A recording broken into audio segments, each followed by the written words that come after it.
U.S. Department of Health and Human Services. He is currently assigned to the Indian Health Services Agency as the Deputy Director of the Division of Sanitation Facilities Construction, or SFC, and provides leadership and oversight on data-generated guidelines and interagency coordination for an environmental health program supporting American Indian and Alaska Native tribes with needs identification, followed by the planning, design, and construction of water, wastewater, and solid waste facilities. Nationally, the SFC program employs a professional technical and administrative staff of over 500 individuals, and in 2020, the program received over $200 million in appropriated and contributed funds for the construction of $2.6 billion in sanitation facilities from the identified needs. In April of 2020, Captain Harvey co-led the formation of the Navajo Nation COVID-19 Water Access Coordination Group, or WACG, with the Navajo Nation Division of Community Development. The mission was to increase access to quality water to mitigate the spread of the virus across the Navajo Nation, which was experiencing high incidence of infections and has a large number of homes without access to piped water, representing a staggering 20% of the population on the Navajo Nation. The WACG includes members from the Navajo Nation government, Navajo Nation utility and construction authorities, U.S. federal government, and nonprofit organizations. The WACG is focused on identifying, acquiring, prioritizing, and using available resources to increase access to quality water for tribal homes using data to identify and design interventions.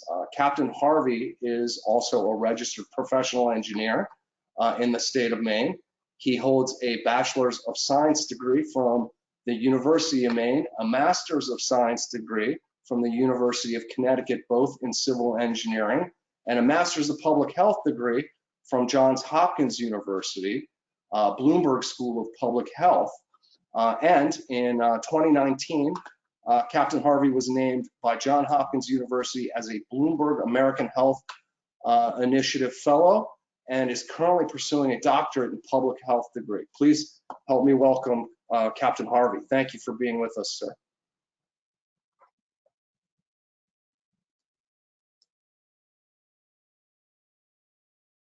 He might be muted. Hello. Yeah, hello, Rafi. Thank you for the introduction. I want to thank the New Jersey Post and New York City Post for having me here today. I'm going to talk a little bit about the U.S. Public Health Service roles and in COVID-19. I'll focus a little bit on the mission that was mentioned in my bio. Also, I didn't include in here in slides about contracting opportunities, but there may be some coming down the pike, and I'll have some comments about that, at the end of the presentation. So if you'd like to move to the next slide.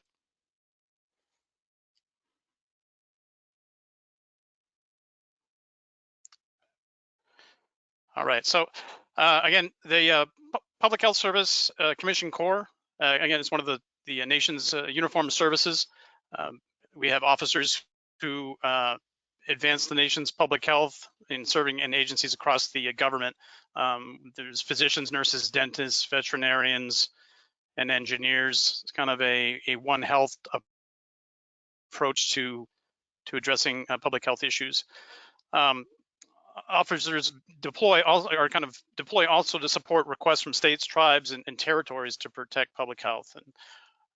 And next slide.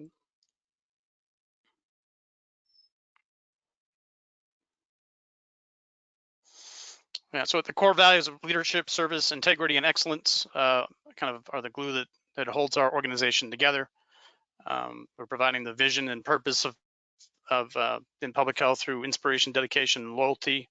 We're committed to public health through compassion, actions, and stewardship of time, resources, and talents. And integrity We exemplify uncompromising ethical conduct and maintain the higher standards of responsibility and accountability and excellence. We exhibit superior performance and continuous improvements in knowledge and expertise. Next slide.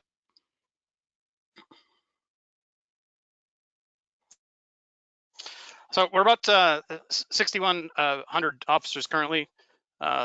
There's initiatives to increase that number because of the definitely stronger needs for the deployments of officers. We're about 11 professional categories in about 800 locations across the country. And on the right hand of the slide there, you'll see the professional categories that are represented in the U.S. Public Health Service. Next slide. So who are the engineers? So the engineers are, they're protecting environmental health, occupational health, drug, consumer products, and medical device safety. They work in a wide variety of those places. There's about 380 engineers in about 14 different agencies.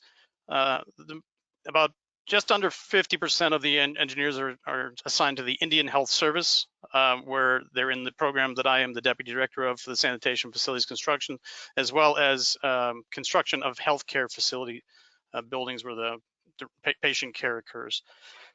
The next largest agency is the Food and Drug Administration, where there's officers who oversee review of medical devices and of consumer products inspections in manufacturing facilities to ensure they're safe, as well as the Park Service, where they take care of some of the construction and activities there related to water, sewer, and solid waste activities.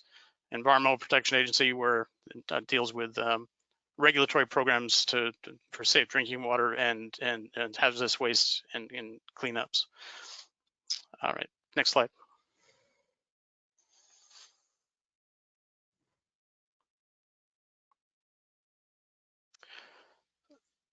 So we're considered a force multiplier for supporting deployments. And I put this picture in here because we deploy with civilians. We kind of like interspersed with civilians typically. You'll see the blue suits in there and our ODUs. This is a photo that was taken during Puerto Rico following Hurricane Maria. Typically during these deployments, the roles that the officers have are, temporary medical and shelter assessments and kind of operations of those facilities, public health infrastructure. And I've kind of had that bulleted on there. There's hospitals, clinics, laboratories, water systems, wastewater systems, private wells, but damage assessment of those, and then developing response and recovery action recommendations around those for state, local, tribal health officials to implement. And then we also provide mission logistics and leadership on those missions. All right, so next slide.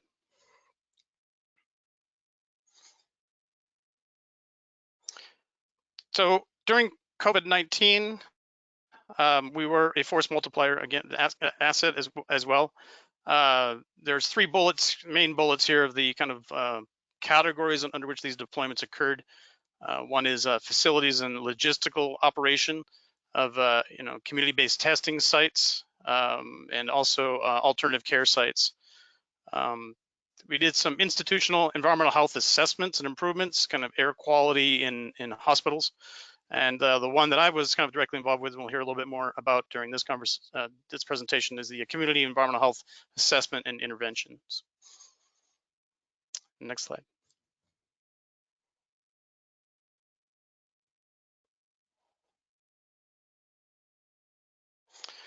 So again, as you heard, the Navajo Nation had really high rates of COVID incidents. In fact, they were if you were to consider the Navajo Nation, which is at the intersection of New Mexico, Arizona, and Utah, a state, it would have had the highest per capita incidence of COVID back in April. And as we all know now, COVID is spread closely related to water and sanitation, and hand washing can reduce the transmission and help people stay healthy. The data that the Indian Health Service collects had available is indicated as close to 100 homes without piped water, and that, if you equate that to an assumed occupancy density of those homes, it would be around 20% of the population. Surgeon General Jerome Adams at the time did come out in the White House, and he made that point. He said that the study shows 30%. The numbers do vary depending on how the tribe counts the homes and how the federal government counts the homes. But he was making the point that they don't have running water. So how are they going to do that? And so the Commission Corps heard the call and stood up a mission and did something about it. Next slide.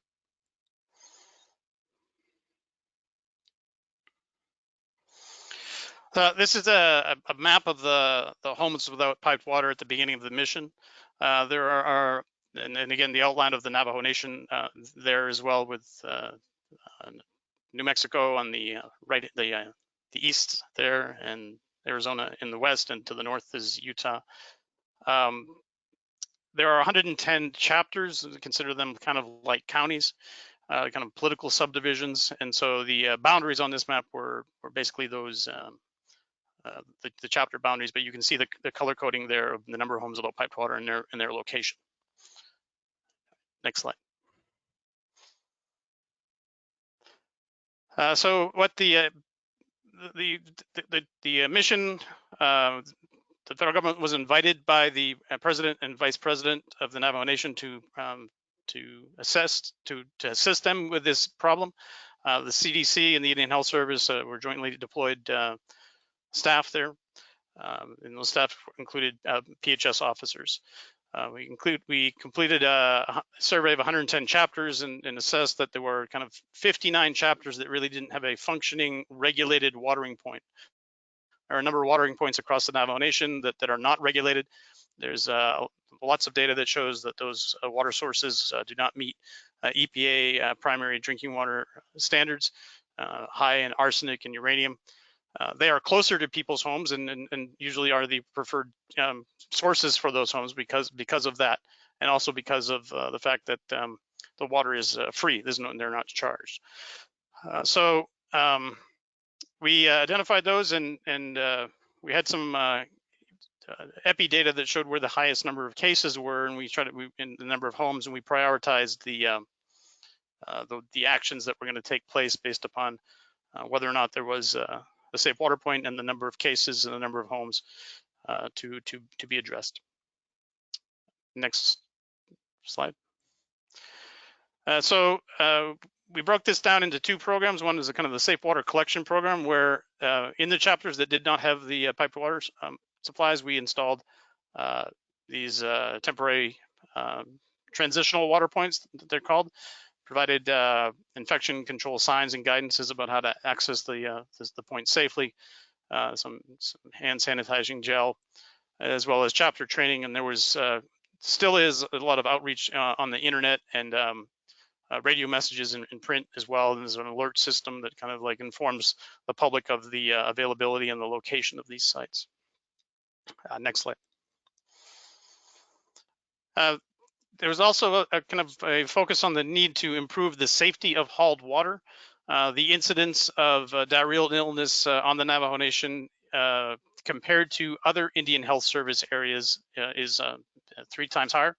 And so that kind of is an indication of a potential issue with water quality that's being consumed in the home. There were no kind of environmental health approaches to ensure there were access to safe water hauling containers. And also chlorine levels did vary across the public water systems, which is normal.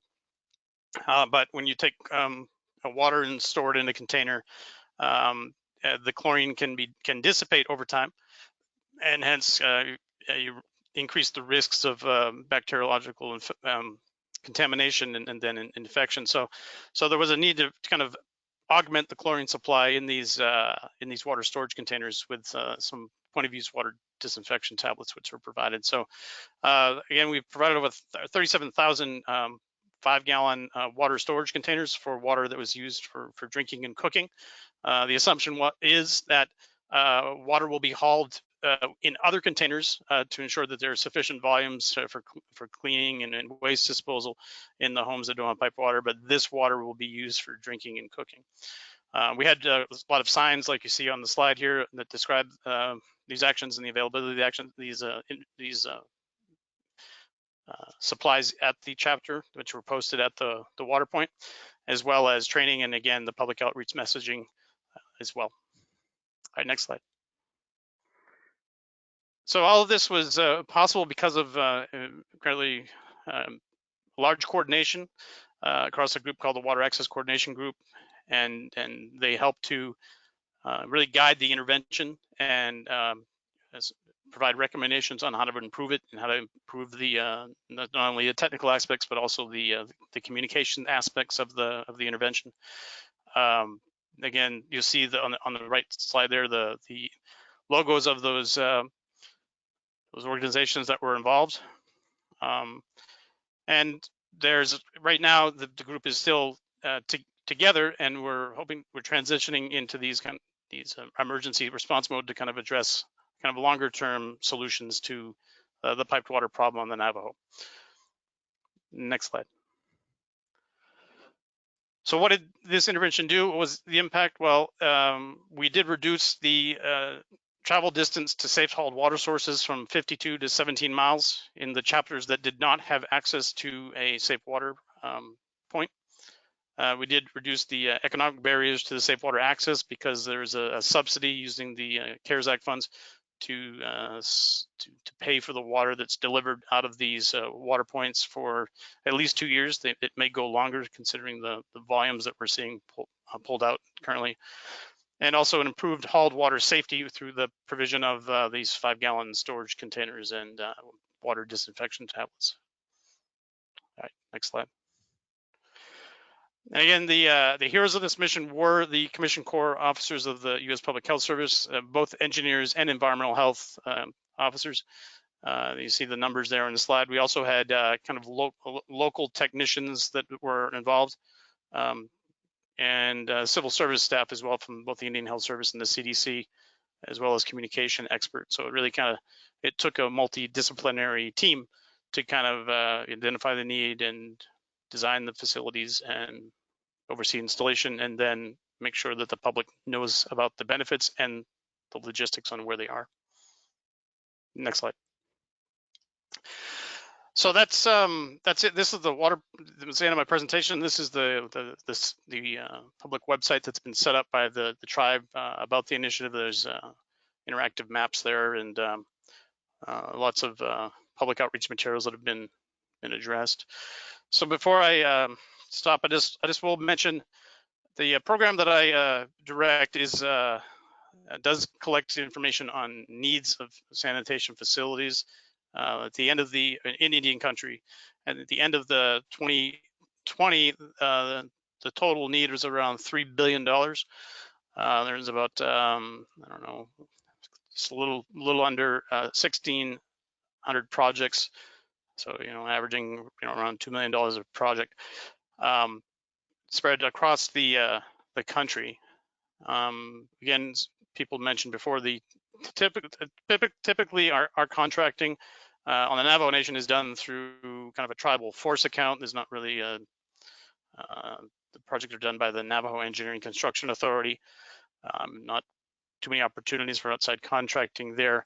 In other areas, the relationships are typically built with local contractors in the area that are kind of familiar with the work.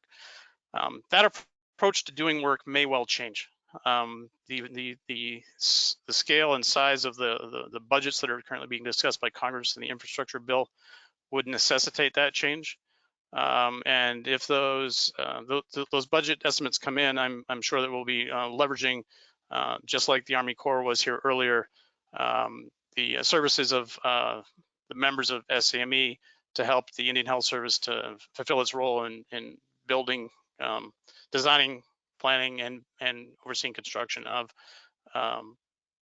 these sanitation facilities in Indian country. So while I don't have any slides that show current contracting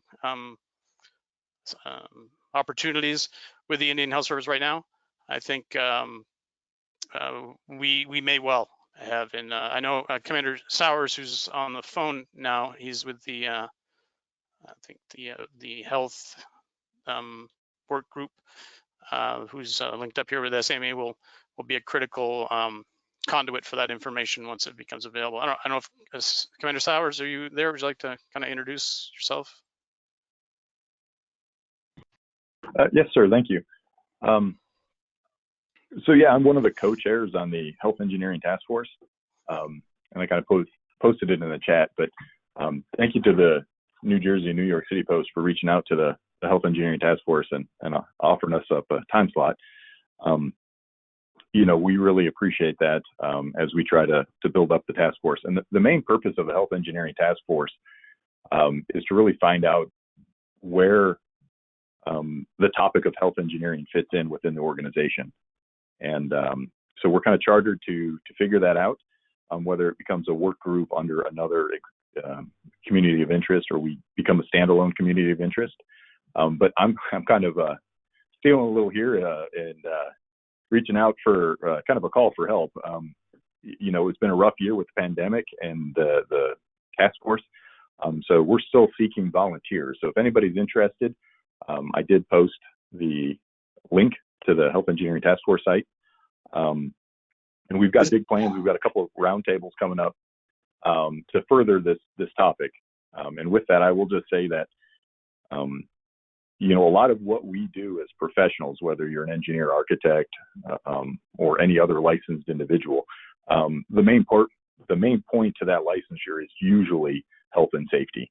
And we're just trying to bring that to the forefront because it seems like a lot of times that kind of gets pushed to the backside in design processes and stuff. And one of the quick things that I can think of is accessibility to movement inside a building. You know, so if you build your atrium that has a 3-story staircase, instead of pushing everybody into the elevator or hiding a staircase just as the fire escape, you know, just little things that we can do to help improve the health of the nation. So thank you, Captain Harvey, for pitching that over to me and giving me an opportunity. And I'll give it back over to you. Mr. Sauer, just to point out your link, I just tried it out and it doesn't seem to be connected. It's given us a 404 message there, if I'm not mistaken. Yep. So if you would be kind enough to drop that in at your convenience, we'll certainly keep an eye out for it. And thank you for the update there. That's and of course, if there are any volunteers interested, certainly once we get a good link in there, please take a look. Were there any questions in the chat for Captain Harvey? There are none at this time. I have a question for you, Captain Harvey. Now, I understood that the Navajo Nation is the largest tribal nation here in the within the United States. What is the population there? Would you know offhand? Yeah, it's about 170,000 people on reservation. The tribe's enrollment is higher than that, but the on reservation population 175,000. And you also work with the native population in Alaska as well. Is that accurate? Are there any? Yes. Yeah. So our during the COVID or during this COVID pandemic. Yeah. So the program within the Indian Health Service, the tribes have the ability under what's called the Indian Self-Determination and Education and Assistance Act. It's a pretty long acronym, thanks to Congress, but basically, if the tribes elect to provide the services that the government would have provided, then they run the program. So in Alaska, the federal government has a smaller role. We don't actually hire the staff to do the designs. The tribe does. So the tribe has formed a consortium. It's called the Alaska Native Tribal Health Consortium that represents all of the Alaskan Native villages in Alaska. Funding from the Indian Health Service gets transmitted to the Alaska Native Health Consortium, and there's some reporting back and forth about how much funds and number of projects data oversight that the federal government's involved in. So we don't have the boots on the ground, so to speak, from the programmatic side. There are Commission Corps officers that are detailed there, but their kind of reporting chains of command go through the tribal organization. But in particular, in COVID, there was not, thankfully, the outbreaks of incidents that we had seen in the Navajo Nation. There was pretty strict travel restrictions. It takes, not many roads in Alaska, lots of flights requiring getting people in. So they were able to limit movement of people in that way. There has been some challenges with operations, of course, associated with some of the climate issues that are going on, and also there was a recent fire in one of the in the press, in one of the water points that kind of serves the town, that kind of destroyed the facility, that has needed some emergency response funds to go in there that are being addressed. But in general, the places where the infrastructure problems are most acute are Alaska and in the Navajo, and those are the places where there are the most number of homes without piped water. So the Indian Health Service is supporting the Alaska Native Tribal Health Consortium with the resource allocation once provided by Congress. And down in Navajo, we have a more kind of a proactive role in designing and helping to identify the technical needs of the project and building them. Great. That's interesting. Yeah. So I see a question. My question: will the infrastructure bill help? Yeah, that's right. So I mentioned that. Will the infrastructure bill help infrastructure in Indian nations? Well, if the level of congressional requests that I'm helping the director of my program respond to are any indications, then yes. But it's always it's uncertain until the final bill comes down what levels of assistance will be in there for tribal communities. But as I mentioned earlier, I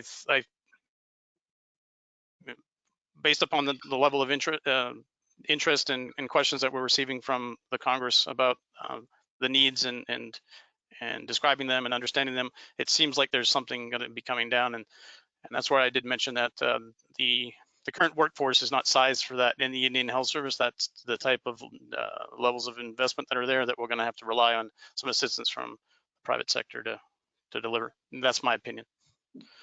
Gotcha. We did get two uploaded links that are active now in the chat. Yeah, I'll just turn it back over here. Well, we've got a couple questions. Yes, so there's no question. Is there an estimated need to bring the infrastructure up to acceptable level? Yeah, $3 billion. Three with a B. 3 billion. And you just spent 2.6 to help upgrade many of the facilities. So that's a future $3 billion need. Is that? No, we didn't spend 2.6. No, I don't think so. No, I don't know where that figure came from.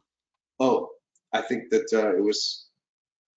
it was part of the facilities where your 200 million was allocated to provide services to. At least that's what I read in the bio. Yeah, 200 million, but 3 billion is what. So that was, we have 3 billion in need that was identified at the end of last year, and maybe 200 million will be taken out of that. But it's kind of like a revolving door because stuff breaks, and so I would imagine that the number at the end of this year will be about 3 billion, maybe 3.1. Gotcha. Bob, any further questions that you're seeing there? Well, I just wanted to make sure, did you guys address the other question was about the infrastructure helping Indian nations? Yes. Infrastructure bill, I'm sorry. Yep. Okay. Yep, just did. Rafi, stay on standby for a second. Captain Harvey, to you and your team, thank you so much for the information you shared. As a family, we've been out to the Navajo tribe in New Mexico 3 different times on faith-based humanitarian missions. And so hearing what you're doing out there, really, really touching. So thank you for that. I really appreciate it. Yeah. Thank you for those comments. And it's been an honor for me to be assisting the Navajo Nation and leading the group of really strong professionals in the Commission Corps. Yeah. It's an asset that the country has that's underutilized, underrecognized, and really a force multiplier in trying to understand community engagements and initiatives that are needed during times of disaster. And so I hope that it can increase, and I hope that the collaboration with SAME on issues needing to be addressed as a result of these unfortunate disasters that the country is seeing can be strengthened so that we can resolve these issues faster. Well, you have a lot of capabilities on this line, this webinar today. So I'm sure you're going to be hearing from a lot of them. And thank you again for your efforts. Appreciate it. Okay. Thank you. Rafi, could you do me a favor? Could you give us a little bit of an overview of yourself and your role with the AFG Group and what the AFG Group does for the business? Yeah, so my pleasure. Thank you for the opportunity. So, just in short, my name is Rafi Asatorian with the AFG Group here. The AFG Group is a 30-year-old woman-owned business that provides services in program management and construction management services, mostly on the facility side, where we've managed close to $10 billion of federal work over that period of time. So I'm charged with well, I have a background in community outreach, community liaison, where I'm billable, but I'm also charged with developing our market, not only in health and life sciences, but also military, as well as the federal market as a whole.